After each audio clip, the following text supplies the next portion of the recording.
ফলে জামুগুৰি হাটৰ পানপুৰ ঘাটত বন্য হস্তীৰ উপদ্ৰৱ খাই গছকি তহিলং কৰিলে আলু সৰিয়হ বেঙেনাৰ খেতি জাক জাক বন্য হস্তীয়ে অঞ্চলটোত উপদ্ৰৱ চলাইছে বন্য হস্তীৰ উপদ্ৰৱে চিন্তিত কৰি তুলিছে কৃষক ৰাইজক নিখাৰ ভাগত বন্য হস্তীৰ জাকে এই খেতিসমূহ নষ্ট কৰে হাতী খেদাত বন বিভাগ ব্যৰ্থ হৈছে বাৰম্বাৰ তেওঁলোকে এই অভিযোগ উত্থাপন কৰিছে যে বন বিভাগক জনোৱাৰ পাছতো বন বিভাগে কোনো ধৰণৰ ব্যৱস্থা গ্ৰহণ কৰা নাই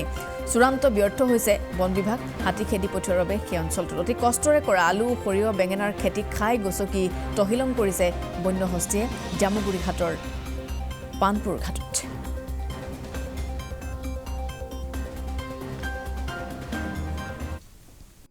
বনৰীয়া হাতী কাজিৰঙা ৰিজাৰ্ভৰ ওচৰত সদায় হাতী আহি আমাৰ খেতি বাতি বহুত লোকচান কৰি আছে আমি হাতীৰ কাৰণেতো খেতি বাতি ৰাখিব নোৱাৰি এতিয়া আমি ধৰি লওক ল'ৰা ছোৱালী কেনেকৈ পোহপাল দিম হাতীয়ে বনৰীয়া হাতী ইমান লোকচান কৰি আছে ফৰেষ্টৰে কোনো দেখভাল নকৰে সিহঁতে কোনো ডিউটি চিউটি নকৰে নাচায়েই এতিয়া আমাৰ এইটো চৰকাৰৰ ওপৰত আবেদন এইটো আমাৰ এইটো সহায় কৰিব লাগে এই হাতীবিলাক বনৰীয়া হাতীবিলাক আমাৰ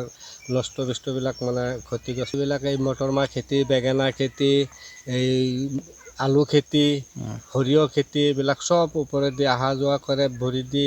মাৰি মাৰি একদম চব গছ গছনি চব উঠাই দিয়ে তেনেকুৱা লোকচান কৰি আছে একদম সদায় আহে একদম সন্ধিয়াৰ লগে লগে আহি পাই যা উঠি যা